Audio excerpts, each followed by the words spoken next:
Welcome, Pewter Report readers, viewers, and listeners to a brand new edition of the Pewter Report podcast, energized by Celsius, the official energy drink of pewterreport.com. Hope everybody had a great weekend. It is a Monday edition of the show, and we are starting the week swinging. This is an action-packed show from beginning to end. A whole lot to get into, including Devin White speaking for the first time publicly since he requested a trade in the offseason. We got some news about the quarterbacks as well. And Scott Reynolds is back from Canton, going to recap a little bit of the Hall of Fame induction weekend for Ronde Barber. So a lot to get into on today's show. I'm your host, Matt Matera. Joined with me, as I just mentioned, back from Canton, Ohio, the face that runs the place at pewterreport.com, SR Scott Reynolds. And Scott, we have some news about the quarterback position, do we not? Yes, we sure do. And J.C. Allen from Pewter Report was the first to break the news that Baker Mayfield is going to be getting the start versus the Pittsburgh Steelers this Friday night. That's right, folks. We've got football this Friday night in Tampa. Bucs versus the Pittsburgh Steelers, 7 o'clock on WFLA News Channel, the official channel of the Tampa Bay Buccaneers and a partner of Pewter Reports. And Baker Mayfield will get the start there. Kyle Trask will get the start the next week, and you'll be there live for that up there in New Jersey as the Bucs will play the New York Jets, Jets. And so who will start the third preseason game? Well, they're going to wait and see who performs better in these two preseason games, including the joint practices with the Jets. And that'll kind of be the determining factor between who gets the start in preseason game number 3, which is at home, concluding the preseason at Raymond James Stadium against the Baltimore Ravens. Yeah, shout out to J.C. Allen again for breaking this news. And it seems like the right move. I think that's kind of what a lot of us would have hypothesized as well. That's not me taking anything away from what J.C. is reporting. But it seems that's how it should go. You know, how can you really determine a winner of this quarterback competition if only one guy gets to start both games? That doesn't make much sense. So, yeah, I think it's the right way to go about it. Why Baker in game 1 instead of Kyle Trask in game 1? I guess we can kind of debate that until the cows come home. There's probably not a rhyme or reason because of it, but at least we have a direction for what is going on. And I think the biggest real question mark just in terms of this quarterback battle specifically is with the turnovers. We all know what the case is now. Baker, 7 interceptions, multiple occasions where there's been interceptions. Kyle Trask taking care of the ball way better. He had his second today, but it wasn't even his fault. It was just a crazy play where Keefe tried to dive, make a catch. The ball kind of popped up, and Kedrick Whitehead, the undrafted free agent out of Delaware, made a fantastic catch. So not really going to knock Kyle Trask for that. But really what it comes down to with these turnovers, for Baker Mayfield specifically, as you see him doing calisthenics with Vita Vea, how much of these interceptions are, well, it's practice, I'm seeing what I can get away with, I'm in the lab doing different stuff, working on different experiments, and how much of it is actually poor decisions, bad throws, and just not good football? Because I don't even really know at this point. I don't think some of the interceptions Baker has had have been egregious, terrible interceptions. They just obviously aren't going his way. So that's why this preseason games, this game and all the games coming up, will really be most telling for this competition. Yeah, exactly. And it's going to be interesting to see really, how Baker fares. He has a little bit of an advantage, maybe, in the fact that he's used to going up against the Pittsburgh Steelers in the NFC North division or AFC North division with his days with the Cleveland Browns. And we'll see. It's going to be fun. Baker Mayfield entered training camp as the starter, so it's not like he's lost the job. We said last week Trask has the lead. And he's got the lead in terms of not turning the ball over more. But to be fair, Baker Mayfield has made more big plays in the passing game. And so this is a very close competition. The back and forth every day is fun to watch. These guys are pushing each other. And I think that Dave Canales and Todd Bowles have done the right thing in saying this is a legit quarterback competition. And to his credit, Kyle Trask has made it a legit quarterback competition by protecting the football and by also making some plays. It's not like he's being so cautious and careful. He's not a check down Charlie. Exactly. Well said. Yeah, he's not checking the ball down. He's threaded the needle a couple of times. That indoor practice game or practice where he threaded the needle between two defenders and hit Canton in stride. That was a hell of a play, and he's done that. If there's one knock on Trask's game, it's the long ball. Yes. He keeps overshooting his receivers, and he even overshot Devin Thompkins today, and that's hard to do. Very difficult to do because Devin Thompkins is like a Venus flytrap. If the football is around him, wham, he's coming down with it. We'll talk about Devin Thompkins a little bit more. And I do think for Kyle Trask, he's found that sweet spot, as we were just talking about, that he's not just dinking and dunking. Yeah. That little 15 to 20 yard pass and routes run by the receivers. Right. That's been Kyle Trask's sweet spot. He's connected with Chris Godwin in those areas, Raheem Jarrett as well. Mm-hmm. And I think that is good enough to, if he does win the starting job, the Bucs can live with those type of throws, that type of offense, that type of movement with the football, and get away with still being a somewhat successful team. I'm not going to say Super Bowl contender, but can at least, contend for the overall division. Yeah. But those deep balls, it's becoming more and more of a concern for me personally, because I noticed it last week. It kind of reared its ugly head a lot on Saturday because that Saturday practice, it wasn't just like Kyle Trask was missing the deep ball.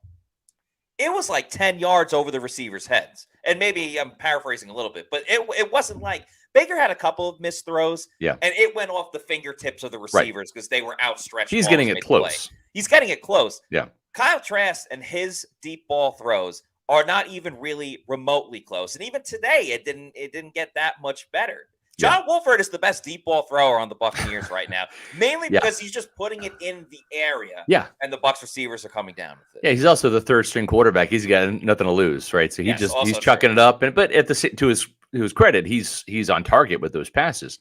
I think with Trask and his approach, he's following the instructions, right? It's like when I remember one particular thing, I think it was back in 6th grade, and we had a substitute teacher in a class, and he handed out this test, and he said, all right, read the instructions and then, take the test and turn it in. And so the instructions was like a paragraph long, and it said, this is a test, just to see how much you've learned and how much you've covered. And it had like 3 or 4 sentences. The last sentence was simply sign your name at the top and turn the test in without answering questions. Right. Mm-hmm. And nobody did that. Everyone's like, they skipped reading that and they're like, oh, this is easy. 2 + 2 is 4. What comes after A, B, C, D, right? You're like, wow, this is the easiest test in the world. But we all failed it because we didn't read the instructions, which was write your name in and turn the test in. Right. And that was it. And it was like an eye-opening thing, right? To like actually follow instructions. What were the instructions for the quarterbacks per Dave Canales? Number 1, don't turn the ball over. Number 2, take what the defense gives you, right? Move the chains, stay ahead of the sticks. Don't take the losses. Don't wait on a play for it. Don't wait for something to develop when you have something easy right in front of you. And I think to Kyle Trask's credit, he's read the instructions. He's not turning the ball over, and he's simply putting putting the ball in the hands of the playmakers, letting them pick up the yards. If it's first down and you get 4 yards on a little, a quick slant or maybe a dump off to the tight end, then it's 2nd and 6, and it's not 2nd and 10. So he's doing what's been asked of him to do. And again, I think that because of that, he's made this a legit 2-person race for the quarterback spot. The 2 big things that Kyle Trask has learned, at least under Dave Canales, or he at least has been implementing it, is 1, live to fight another day, as he said, like complete those short passes.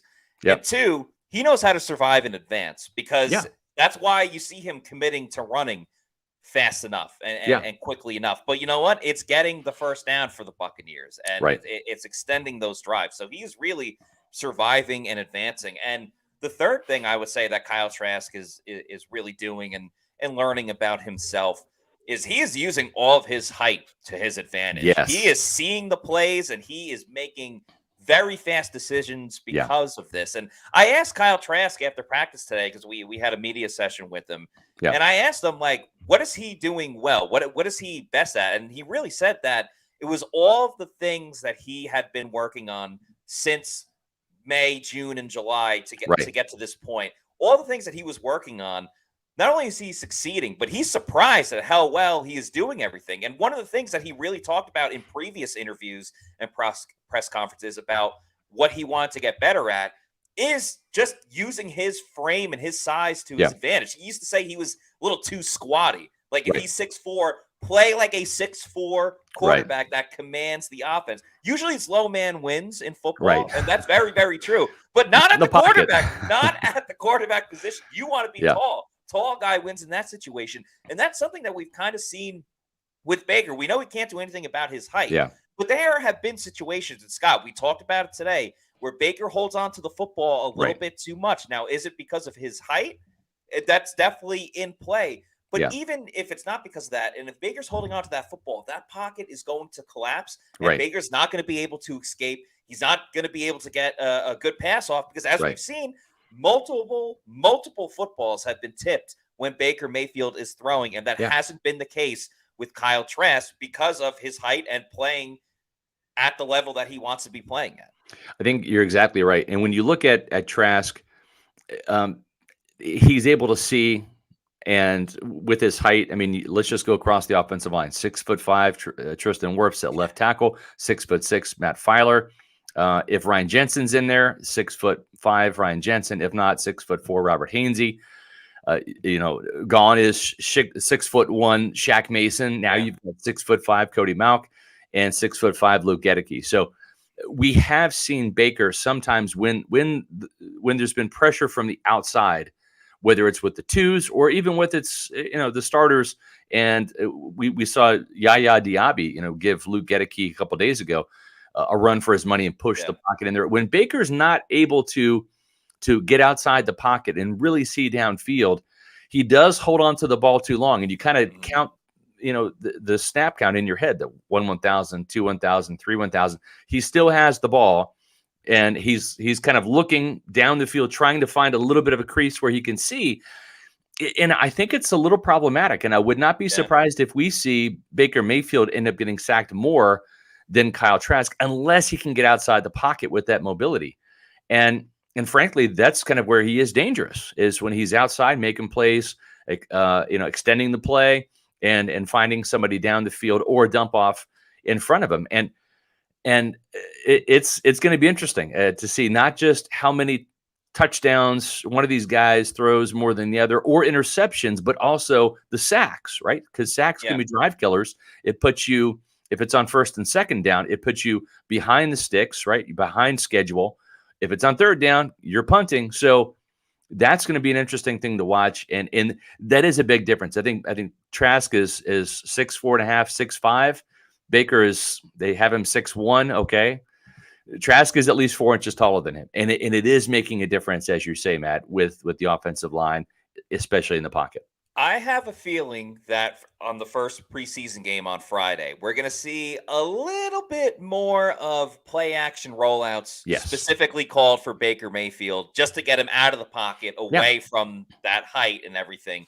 You'll see a little bit more with Baker Mayfield than we might see with Kyle Trask. And I think we might see Trask, if he's rolling out and everything, that's going to be by his choice, by his own accord. And that's how he's going to extend plays, which is a little bit of a part of this offense. Yeah. Dave Canales has spoken about that sometimes if the initial play isn't done, if you're not getting rid of it, he likes when the quarterback kind of extends the plays and has those combat balls. It's something that Brad Itzik had talked about when he was on the Pewter Report podcast. So just something to keep an eye on for Friday. It is. And, we would be remiss if we didn't mention that the Pewter Report is the official energy drink of Pewter Report is Celsius. If you're not drinking a Celsius, folks, what are you doing? We all bleed the same.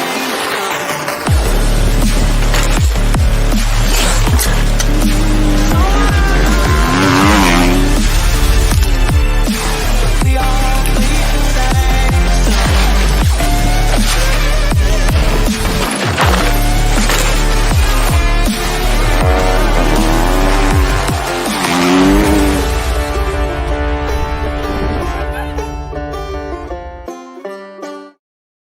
my absolute favorite flavors, the Oasis Vibe Celsius. Had one in Canton, Ohio. And guess what, Matt? I used the store locator on Celsius.com to find out where the nearest place I could grab Celsius was. And my wife, Ashley, and I, we both grabbed some Celsius, and we're energized all weekend long in Canton, Ohio. More on that in a couple minutes during roll call. That's right, folks. It's Monday at 4:20. In about 3 minutes, we're going to be doing roll call.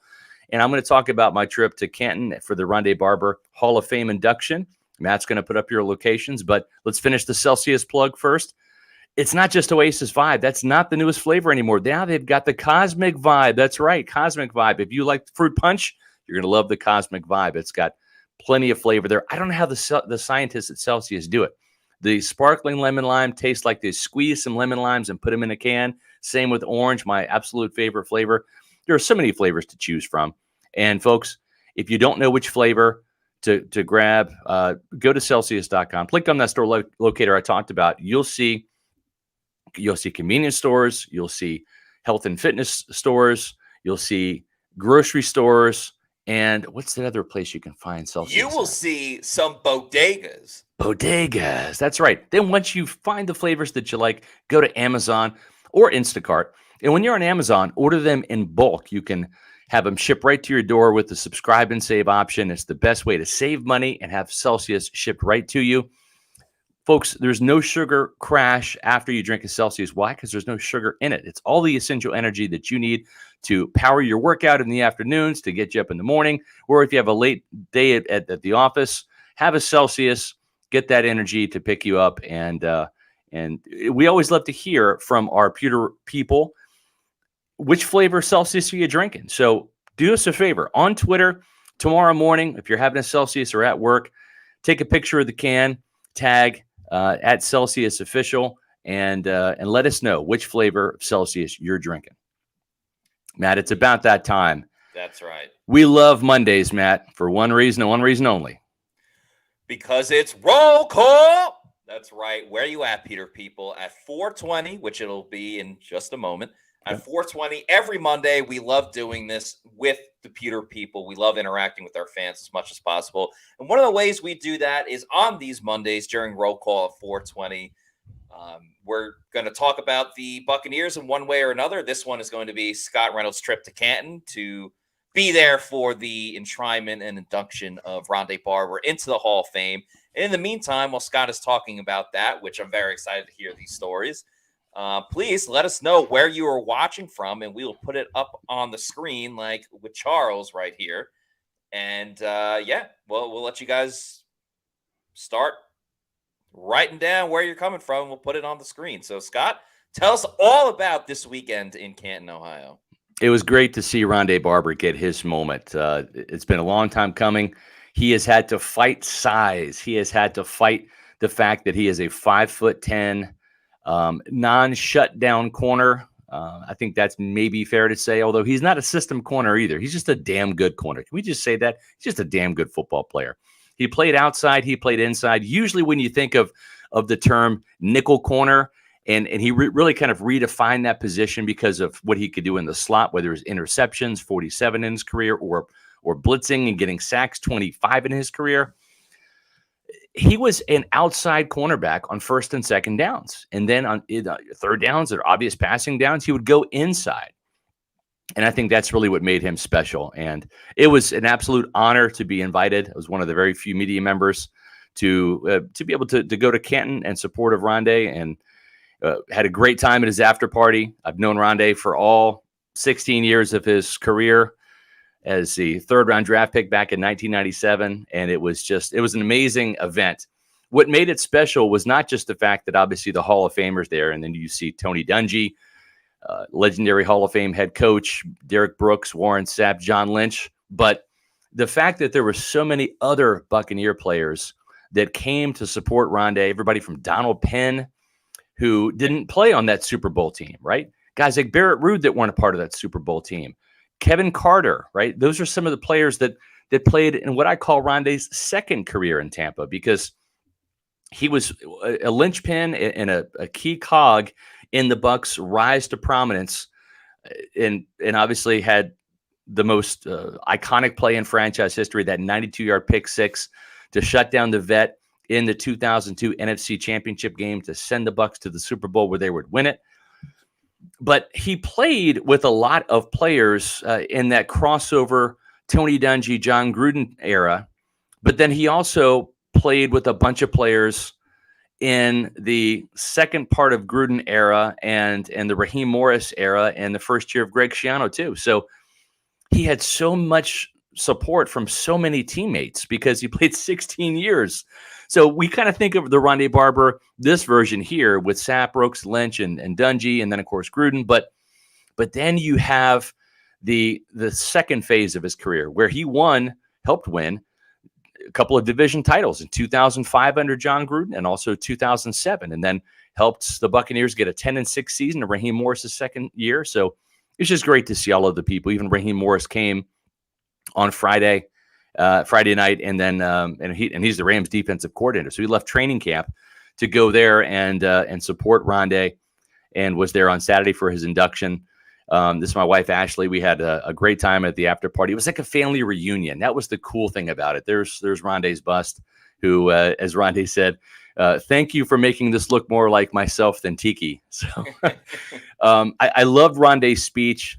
The one thing I'll say about it is after watching a couple of very emotional, very like heartfelt speeches from DeMarcus Ware talking about his father and the family and just growing up and some of the real heavy stuff he had to encounter. And then you've got Zach Thomas, the dirt roads guy that everybody, kind of said was too small and too short to make it. But it was a very kind of a heartfelt thing. Jimmy Johnson gave him a chance. Then you got Ronde coming up after Darrelle Revis and after Don Coryell's family inducted the late, great Eric Coryell into the Hall of Fame. Then you had Ronde come up, and his speech was different because it was full of swagger, full of, I'm here, I did this, and that chip on the shoulder was still there. And the great thing is for 16 years, he played like an angry worker. That's what Mike Tomlin called Ronde Barber, an angry worker. And after he retired, you saw him on our podcast. He's just the nicest guy, down to earth, actually kind of humble to a degree, confident but humble. But when he took that Hall of Fame stage, that old Ronde Barber, that guy right there, got back up on stage one more time and kind of let everybody have it a little bit. And I love that about Ronde. It was no holds barred. He had an uncommon career. This is an uncommon player. Guys that are cornerbacks that are 5'10", 180 pounds shouldn't be doing the things that Ronde Barber did. And kudos to him. It was fantastic. Matt, Simeon Rice probably is not going to get in the Hall of Fame. I think he deserves it. The numbers are there. But honestly, the fact that there are 4 players from that Bucs Super Bowl team, it's hard to put a fifth in, even though Simeon Rice deserves it. The next Hall of Famer might be Mike Evans. And you know what, Mike's still playing. So you got to wait 5 years until you're done with your playing career. And then is Mike going to be a first ballot guy? I think if he ends up in the top 10 in terms of receiving yards with 4 more 1,000-yard seasons, he would be just that at over 14,000 yards. But it might be some time before the Buccaneers have another Hall of Famer. Ronde Barber is, this is a moment to celebrate because it might be a while before the next Buccaneer gets in the Hall. They don't get credit for Tom Brady. Buccaneer fans will claim that. I think the Patriots have a more deserving a little bit more of an argument. But awesome stuff, Scott. His speech, I loved it. I absolutely loved it because everything you said about the swagger, kind of like telling people off without telling people off. Yes. That's exactly how I feel if some of my favorite sports teams in other sports outside of football, like if they ever win a championship one day, I'm going to be telling everyone else, like, everything you said about my team, like, you're wrong, F you, all that stuff. And that's why, and Ronde didn't say it like that, obviously, but just the whole, I did it.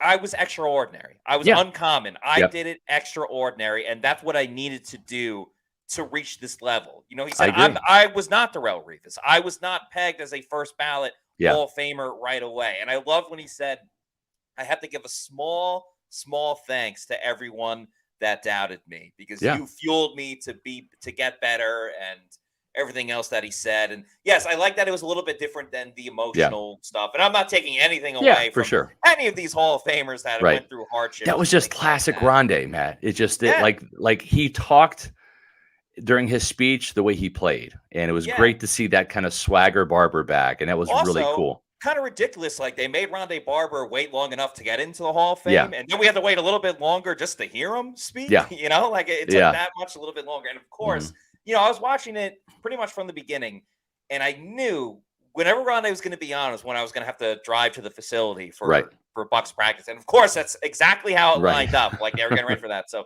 by the time I got to the Bucs facility for practice, they were showing like the highlight video of Ronde, and so I had to watch his speech later after practice during that. And one last thing about the whole week, Rich Eisen, when Darrelle Revis was on, Rich Eisen had a great thing about, he was saying like, oh, like no quarterbacks and wide receivers are in the Hall of Fame this year because like Revis Island shut them down again. But that extends that extends to Ronde Barber. There were no wide receivers, quarterbacks or wide receivers in this year's Hall of Fame class because Ronde Barber and Darrelle Revis were shutting down the passing game once again. So congratulations to the entire 2023 NFL Hall of Fame draft class, or class in general. Because just a comment here from Mob and for Christ.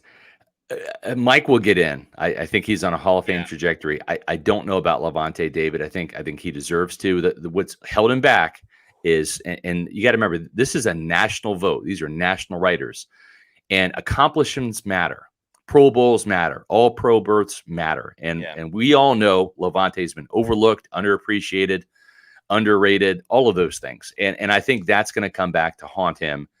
He is one of the best linebackers over the past decade. There's no doubt about it. But when you make these, you know, all 2000s teams and all 90s teams and all 2010 teams, those types of teams matter. Your accomplishment lists matter. Your accolades, all of that stuff. That's how the national media judges and values players. Then also too, do you have that accomplishment, right? With Ronde Barber, it was the biggest play in franchise history, right? He's got a Super Bowl ring for sure, but a lot of guys have Super Bowl rings. So I don't know about Lavonte. I'm not going to say he doesn't deserve it, because I think he does. I think he's been one of the better linebackers. I just don't know if he has the accolades and accomplishments on paper to satisfy the voters for the Hall of Fame. What I would say is, to the national media, Ronde, to the national media, Lavonte David is in the Hall of Very Good.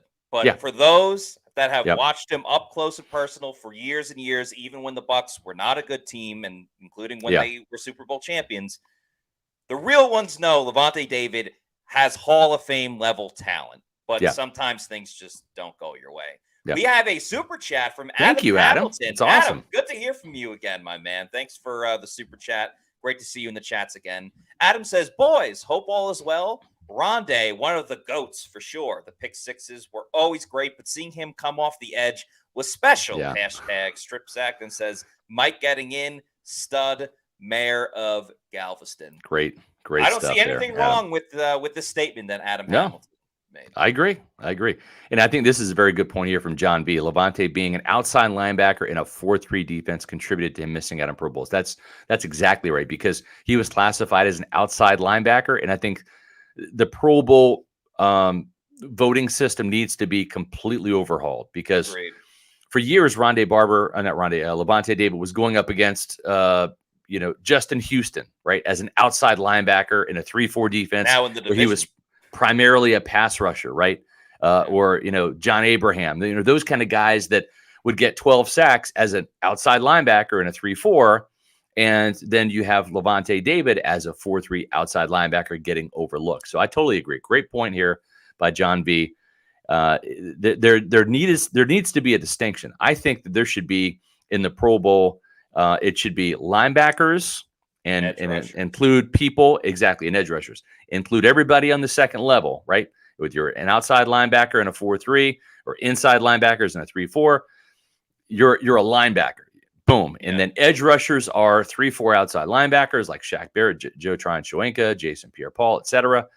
And then defensive ends. Let the outside linebackers and 3-4s and defensive ends and 4-3s battle it out. And I totally agree with the sentiment here. Yeah, I think you're spot on with all of that. So separate traditional linebackers and edge rushers. But speaking of linebackers, exactly, I was going to say the other linebacker in that duo of Levante David and Devin White, Get Live 45, was a little bit more of the topic of conversation this morning / into the afternoon because Devin White spoke to the media publicly in front of the world to see for the first time since he requested a trade. And, we have the videos. Let's just play the videos and then give our thoughts and opinions on Devin White. So we broke it up into 2 videos. The first 2 are the initial questions about him asking for a trade. And then Scott asked Devin White a question about if he regrets any of those things that he did. I just wanted to be the guy here for a long time, but actually, after really just sitting down with Coach Bowles and Jason Licht, just understanding they plan for me and what they got to play, and just coming up with something with them guys just to see how I can be better, and moving forward, I think we all came to a good agreement, and that's why I'm here just focusing on the season now. You've got a lot of fans. Yeah. And when you say I want to be traded because I'm not getting paid, yeah. Is there any regret on your part looking back? Yeah, as far as regret, I don't think it's no regret, and I don't think it's just about being paid. It's just about being a guy who was drafted here, and doing a lot for this program. Just want to be the long-term guy, just want to be a guy like Levante. He been here forever. I wanted to be that next guy, and we just didn't make it happen when I wanted to, and that's why I kind of got a little selfish, even knowing I still had the 50 option, and that was the thing in play. And I guess early on you don't realize it. You just know, like, hey, I'm at the end of my contract. Let's get it in, lock me in. I know I feel comfortable here. I love the coaching staff here. I love all, the teammates, even the fans, the ones that went against me or the ones still with me. It's all love. But at the end of the day, I thought that was best for me, But at the end of the day, I'm still here, and I came back with a positive mindset, and I'm locked in. And y'all been watching practice. I've been getting in. And, I've been trying to be the leader for this team because we got a great bunch this year. And I think we can get it done. So you heard Devin White mentioning that he had a sit down with general manager Jason Licht and head coach Todd Bowles, and they kind of told him what their plans are for him. And he talked a little bit about that. He was a bit selfish when it came to his contract and everything like that. This second video. The first one is he's asked about by Greg Allman about if his teammates have embraced him given throughout this whole process. And he has a interesting answer with that one, a good answer, I would say. And then he also goes a little bit more into what those conversations were with that sit down with Jason Licht and Todd Bowles. Oh yeah, man. The first day I came in, I'm the one led the huddle.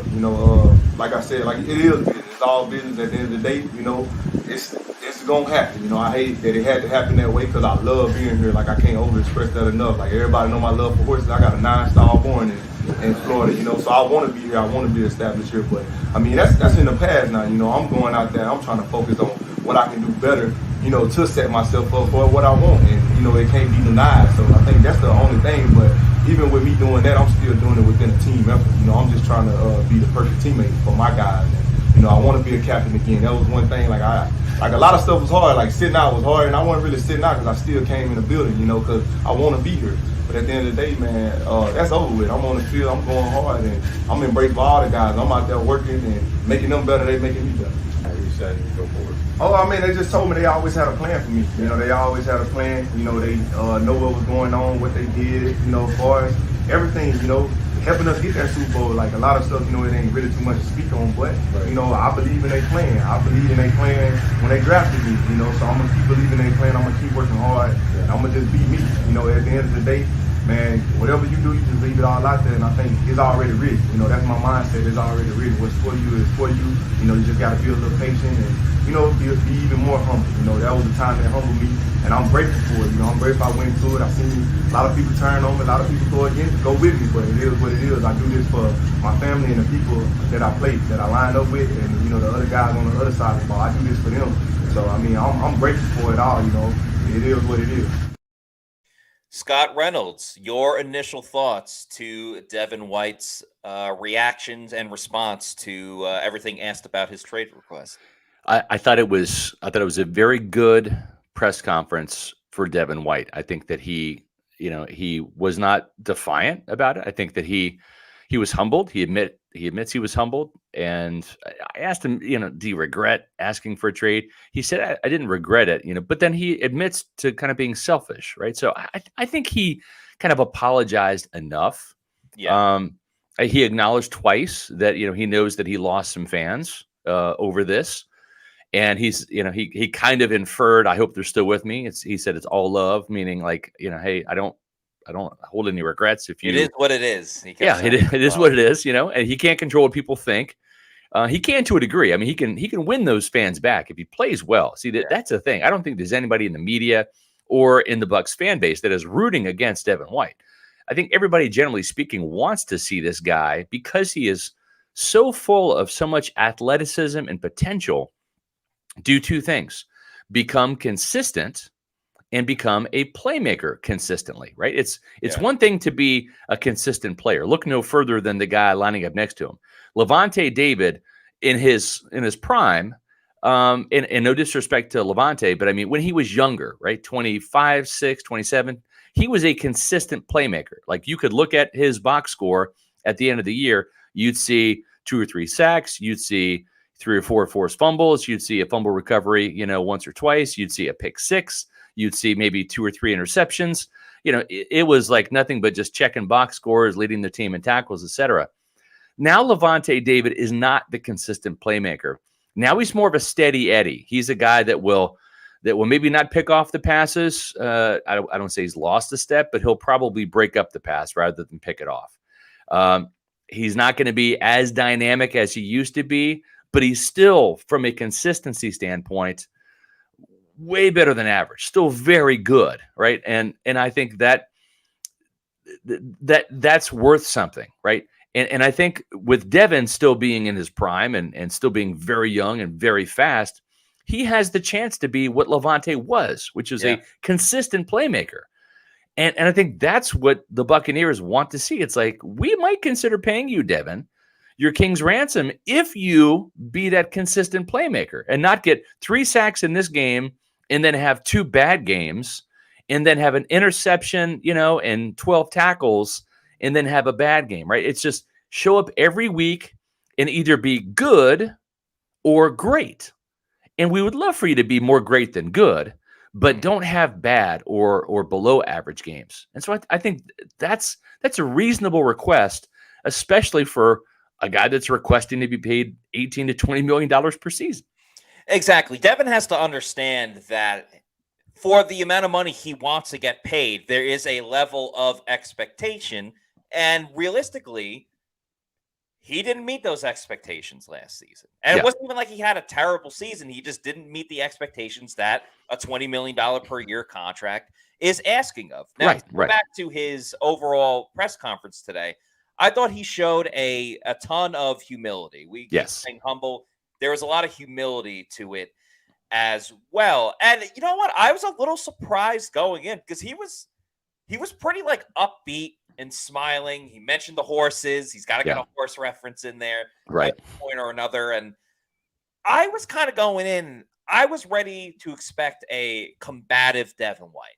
I was kind of preparing for him to not like mean mug everybody, but to not be in love with a lot of the questions that were asked. Like the question you asked him specifically, he could have taken that a different way and just kind of been like, I'm going to do what I'm going to do, and whoever's got a problem with it can kick rocks or something like that. But no, he was like very happy to be there, in a pretty good mood, given the situation that he was in. And I thought the coolest thing, outside of like his apology without saying I'm sorry and talking about the humbleness and the thing that he learned from, and I thought it was great that he was talking about wanting to be a captain again for this team. But I really loved what he had to say. One of the things was the question that you asked, and I asked him about just the goals of the defense in general as well. He doesn't want to be the best blitzing linebacker in the league. Right. No, that's not good enough for Devin White. That's not good enough for him this season. He wants to be the best linebacker in the league. And he mentioned that him and Lavonte, they're close. They're close to being the best duo, some of the best linebackers in the league. Right. He mentioned Roquan Smith specifically as one of the top linebackers in the league. So he's got some room to beat some of those guys. And then he talked about the defensive goals that 17 points or less. That's the goal. Right. I mean, obviously, getting back to stopping that run game. I don't think we've heard any defensive player talk about that they struggled stopping the run last year. And we've talked about it on the podcast a ton, but Devin was the first one to say, we did not reach our goal of being the best run-stopping defense in the league. So that was really refreshing to hear that from Devin, too. It was. And, boy, they were shutting down the run today in both the 9-on-7 run period and then 11-on-11s. The Bucs did have some breakup runs, and, I have to go back and really jog my memory. Was that, second-string running backs, or was it Rachaad White? I'll just say this. The run defense today was stout. Vita Vea, Will Golston. Will Golston was a dog today, man. I was in the backfield about 3 or 4 times. And I think that's kind of what they're looking for with Logan Hall, to make those kind of plays, whether it's against the run or getting back there on the pass. And I think that's where Logan has got to really make some strides here in camp and in the preseason. But, man, Will Golston and Devin White was coming too. He was a heat-seeking missile. Got into a little pushing and shoving match with Luke Gedeke. And then Tristan Wirfs came over and got into a pushing and shoving match with Devin, because Tristan's got to support his guy. You like to see that teamwork. I got you back. But and his best friend on the team as well, Luke. No doubt. Yeah. But this run defense, I think this year is going to be much improved. And there's kind of a seesaw, right? It's like, well, they were so dominant against the run a couple years ago, 2019, 2020, and then they were like one of the worst teams in terms of pass defense. They were so good, the Buccaneers defense didn't even get run on. Teams just wouldn't even try to run the ball, and that's maybe why those numbers were a bit skewed. But then the pendulum swung a little bit. They played more, soft zone, don't allow the big play, and that works to a degree. But they gave up way too much in the run game last year, and the run game went from being a top 5 to really middle of the pack. And that's been one of the emphasis this year is getting the defensive scoring down to 17 points per game. Last year, they did a good job at 21 points and under. They did that 7 or 10 times last year, and they were 7-3 in games where the Bucs defense allowed only 21 points or less. So that's really good. They won 8 games last year, Matt, and 7 of those featured the defense doing their job. But they want to lower that from 21 points per game to 17. And a big reason, for those games getting outside of 21 points is the fact that the Buccaneers gave up way too many big gains on the ground. Yeah, last season was the first time since Todd Bowles has been in Tampa as a defensive play caller, now head coach, or second year as head coach of the Bucs. Last year was the first year there was a true crack in the armor of the best run-stopping defense in the league. And you know what? Devin had a little bit of a role to play with that. We all remember the infamous Baltimore Ravens game, which was probably some of his worst tape of the season. And that leads me to just, there's something I'm worried about a little bit with Devin, because, Devin likes to hype himself up, get live 45, and it's a little bit of a front-running mentality. And by that, I mean, when the Bucs are beating the Chiefs 31-9 in the Super Bowl, it's easy for Devin to be flying around, get that interception, take his helmet off and chuck it because the game's done and he makes a great play like that. But then you have moments like the Ravens game where things aren't going great. And that's when he got in trouble by, just fans and people watching that. Maybe he was loafing a little bit. Warren Sapp as well. Gets called out for loafing. Then he kind of comes at some media on social media and blocking Pewter Report and all these different things. So it's a little bit of a front running mentality where now it's like, oh, Devin, we like you again. This is great. You're going to be awesome. But I do wonder when the going gets tough a little bit. I agree. What type of Devin White will we see? Because he might even be like, if things aren't working out, the team's losing, things like that, he might just be like, screw it. I still have a good enough reputation where I'm going to get a pretty good contract anyway. Peace out, Tampa. Yeah. No, I do worry about that a little bit. Yeah, no, you're exactly right, and I think that's what the Bucs want to see is we want to see you when you're, when you're making plays and you're the front runner and you're on top of your game and having those big games, but then there's moments like this where you kind of question the effort a little bit. This is Brock Purdy with that touchdown. You kind of see Devin. I mean, he's crossing the goal line. It's not like you want to blast the quarterback and draw a foul. Yeah. Devin's done that in the past, but there's just been some times where you kind of say, wow, is he giving up on this play? And I just don't recall like a Derek Brooks, doing that, right? Or even Levante David. So he's got a little bit of growing up to do. He's got a big year this year ahead of him. And it's a big decision for the Buccaneers to make. There's no doubt. It's a huge decision for Tampa Bay to commit that much money into an off-the-ball linebacker, right? Yeah. And $20 million a year. Now, I will say this. He's got no bigger ally than Todd Bowles. And as long as Todd Bowles is the head coach here, he's going to want Devin in the middle. At the same time, the Buccaneers, I think, drafted Servassier Dennis, and I think he's capable of replacing either Levante David, who'll be 34 next year, or Devin White if the team decides to go elsewhere with that. But it's a big decision, almost as big as buying a home. That's the biggest decision that you're going to make in terms of a financial standpoint. I mean, unless you're filthy rich and you're dropping money on a Lamborghini or something like that. But listen, it takes a full team effort to win a football game, and it takes a full team effort to win in real estate. The Eric Gross Group has done hundreds of transactions in this crazy real estate market, and they've got the experience that you need in all types of situations so you can win in your real estate investment. Eric, we had him on the podcast last week. He's an avid Pewter Report reader and podcast viewer, and he's also a Tampa native. His father is stationed at MacDill Air Force Base. He knows the area like the back of his hand. He and his team have the market knowledge, top-notch communication, and they're part of the EXP group that has real estate agents, 85,000 across the country. So the Eric Gross Group will turn your dream of buying or selling a home into a reality. Their clients are not just transactions, they are lifelong friendships. Wouldn't you want a real estate agent that you have something in common with, maybe to talk some Tampa Bay football? It's a great place to start a conversation. Don't let the stress of buying or selling a home keep you out of the game. Let the Eric Gross Group take the pressure off of you. Find them on Facebook and Instagram at Eric Gross Group. But more importantly than that, check out their website, housesinfla.com. It's a great website. You can see their whole inventory of houses. They do a fantastic job. Houses in FLA, or give them a call, 513-907-4271. No matter where you are in your home ownership journey, you'll feel welcome with the Eric Gross Group, the official realtor of Pewter Report. Again, visit housesinfla.com. I'd highly recommend everybody jump at that opportunity to work with the Eric Gross Group. Kind of like how Devin Thompkins can jump and get after the football. I think people have to understand he made a great catch on Saturday. Yeah. But this catch that he made today, and you can see it on social media, shout out to Loose Cannons. They got a video of it. They were in the crowd.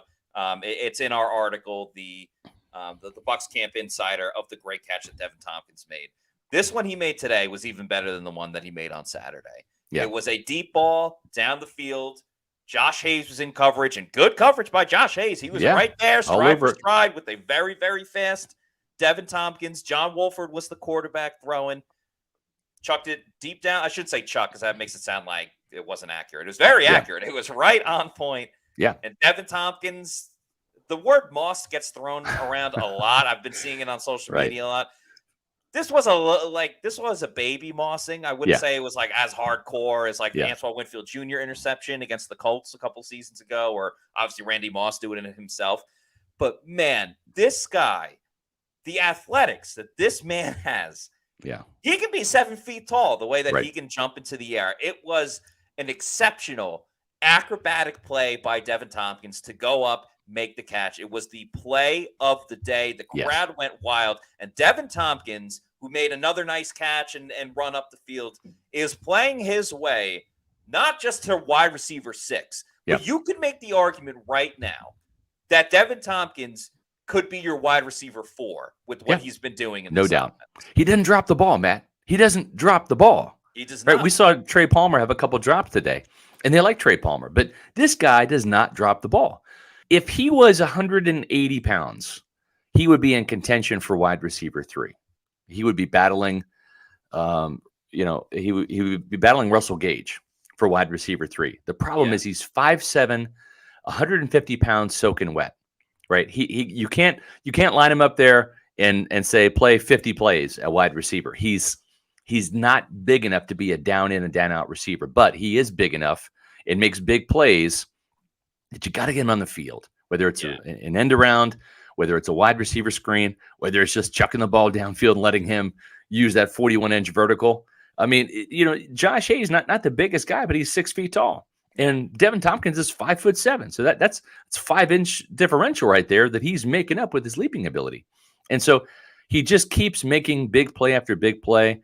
And he's playing his way, not just onto the roster, but as you said, playing his way for playing time, legit playing time. And it's fun to see.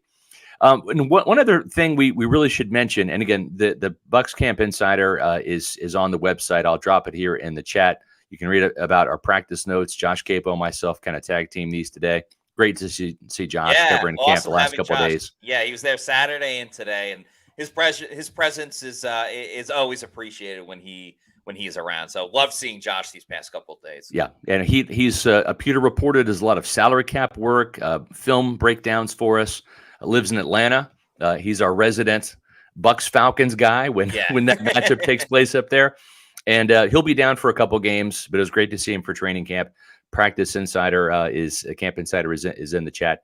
But we would be remiss if we didn't mention one little newsworthy item that Todd Bowles kind of talked about. Yeah. And we're not going to see him on Friday. I'll tell you that right now. He is not going to play in the Bucs preseason game against the Steelers. That's not coming from Todd Bowles. That's coming from me. But it doesn't take any imagination to figure out that Ryan Jensen, who has yet to take snaps in 11-on-11s in any form or fashion. He has been individuals, and he's had just about every other day off from practice. That knee still isn't right. And, Matt, we were kind of privy to some information that there is some growing concern. I wrote about it in my SR's Fab 5 on Sunday, which if you didn't read that, I'll drop that in the chat too. It was busy on Friday, folks. We were getting ready for the Hall of Fame. I did the Hall of Fame video. But I had the Who's Hot, Who's Not SR's Fab 5 that dropped on Sunday, just after the Bucs concluded, another practice week. That was their day off on Sunday. But Ryan Jensen, it's going to be interesting to see if this guy can play. We've seen Robert Hainsey and Nick Leverett alternate at starting center every other day, and I'm not sure that this team has full confidence that Ryan Jensen is going to be able to start. What do you think? Yeah, that's some of the information. Yeah, that we were a little more understanding of it. And I think the most telling thing really, Scott, was Todd Bowles, who is on the fence about everyone and anything when it comes to topics in the NFL or for his roster specifically. When asked today, like when we can expect Ryan Jensen to participate in team drills and 11-on-11s, was just like, you know what? I don't know. They're just going to tell me when he's ready, and he's going to play. When Todd Bowles, who has, we joked about how Jason Licht has the worst poker face. Yeah. Todd Bowles, I don't know if he's happy, pissed, whatever. It's the same thing every single time. He's got a pretty good poker face. Yeah. It doesn't sound good with Ryan Jensen, just based on how Todd Bowles was like, I have no idea. Maybe he'll play. I don't really have a good sense of it. So right now, I mean, obviously Leverett and Robert Hainsey are getting a lot of the snaps. I would imagine Hainsey, just because he was the starter last year and did a solid job, probably would get the nod in terms of, push come to shove for the regular season. But I don't think we're at the panic button just yet, but doubt is creeping in. Yeah, there's only a couple of weeks left before the start of the season. I mean, the Bucs preseason opener is this Friday. Then, you have the Jets game after that, the Ravens, then a week off, and then boom, here's the season. So it's going to be interesting to see when they feel Ryan Jensen can get back in. And as Bowles said, Jensen has said, feels good some days, doesn't feel good the other days, right? And that's a little bit of a concern, because that tells me that it's not just precautionary. Oh, he's good. We're just holding him out just to make sure. No, the fact that knee isn't feeling good, that's a bit of a concern. So I will say this, the Buccaneers, top to bottom, actually feel really good about their depth at center. They've got Chris Murray, who's an undrafted free agent out of Oklahoma, certainly a practice squad guy. They like him. John Molchan has actually made strides as an interior offensive lineman. he has, an outside chance because he can play center and guard of seeing, some action, maybe getting on that 53 as the 53rd guy on there. Otherwise, he's probably almost a certainty to be back in the practice squad. But they legit have 4 guys behind Jensen that can snap the ball, and they feel pretty good about it. Chris Murray is more of like a Nick Leverett, undersized, quick, tough guy. Molchin is more in that Robert Hainsey, Ryan Jensen, bigger, taller type of center. Yeah, the Bucs built depth there, and they did right by it because it looks like they could be going in that direction. One spot where you're not going to have to worry about Ryan Jensen is if you play Underdog Fantasy, and specifically their Best Ball Mania. They have $15 million in total prizes. $3 million goes to the first place winner. Use that promo code Pewter. You can get a deposit bonus to use it on Best Ball Mania or whatever you want to use it on. As we said, $15 million in total prizes, $3 million to the winner. You just set it and forget it when it comes to your lineup. It's a $25 entry, but you don't have to worry about trades, waivers, anything of that nature. You just pick your team and you're good to go. The cool thing about Underdog Fantasy as well is, yes, they have it for football, but they have it for all different sports too. They have different contests all the time. As you see, a $10 million playoff pool, $5 million regular season pool. You can do head-to-head. You can do over-unders. You can start a league with friends or coworkers or whatever. So a lot of different options with Underdog Fantasy. Use that promo code Pewter, Pewter, to get a deposit bonus. And you can even play against pewterreport.com if you want to. Yeah, we're going to be starting up leagues probably in about 2 weeks, and we'll kind of run those over the last 2 weeks of the preseason, and into the regular season right before the season starts, that first week of September. So I'm going to be doing some leagues. So is Matt and JC and Adam and our whole team, Bailey, everybody, Josh. So if you want to battle me in a fantasy football league, or Matt or any of the other Pewter reporters, you'll have your opportunity. All you need to do is go to Underdog Fantasy, make a deposit, and start up your account. Use the promo code Pewter to get a startup bonus, and then hang on tight. We're going to be doing fantasy football mock drafts in just a couple weeks. And then, as Matt said, you set it and forget it. It's easy to play. They've got a great interface with their app. And if you miss out on Best Ball Mania and the fantasy football leagues, you can play every single week. Going head to head and pick and do pick'ems. So it's so much fun to play all season long, even though you draft once before the season starts and set it and forget it. One thing that you should not forget, though, is to please follow us on our social media for all of our Bucs coverage on Twitter, now known as X, Instagram, Threads, and Facebook.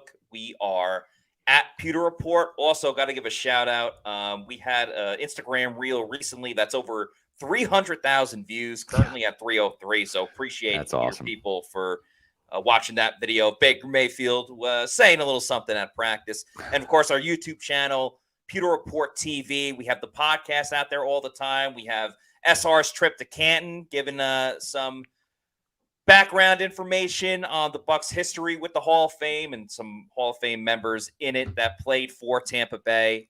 So a lot of different clips, a lot of different podcast stuff, interviews, things from practice, all that great stuff. So please follow us on our social media. Scheduling wise for this week, we'll have an episode tomorrow at 4 p.m.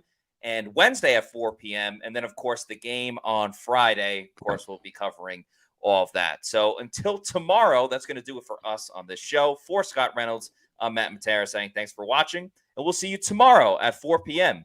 for another edition of the Pewter Report podcast. Out. Congrats, Ronde. Congrats again.